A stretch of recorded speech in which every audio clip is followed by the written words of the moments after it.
Hello mga gayam. So na-install ko na ngayon itong motor engine ng Motorstar dun sa nabili ko dun sa scrapan.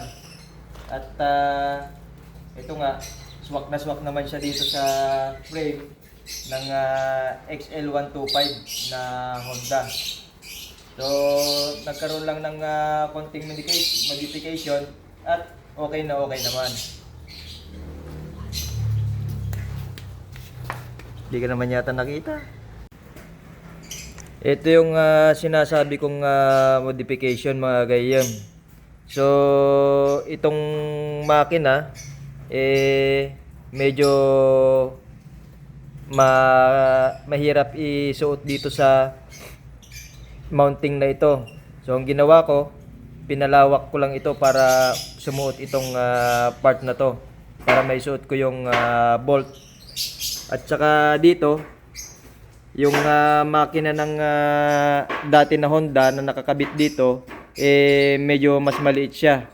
Kaya nagkaroon ako ng cutting dito sa side na to, kung saan nakakabit itong mga another reinforcement na to. Kung yun bang yung technical na tawag, di ko kasi alam yon. So, ang gagawin ko, magwe-welding na lang ulit ako dito ng pyesa para dito ko siya i-fix, ikabit itong mga tourniquets na to. At the rest naman, swak naman dito. Okay naman, pasok naman siya dito sa side na yan, pati doon sa hulihan. Tsaka ito, wala namang naging kaso.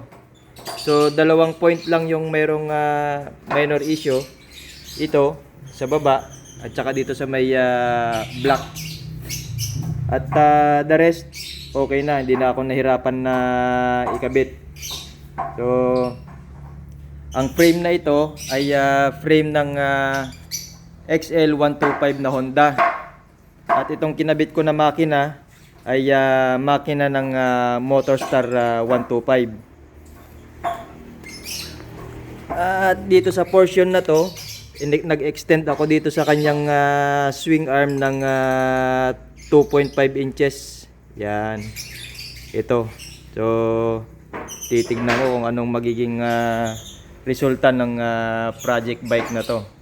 Yan mga gayam. Iyan ang update ng aking project at hopefully matapos ngayong taon.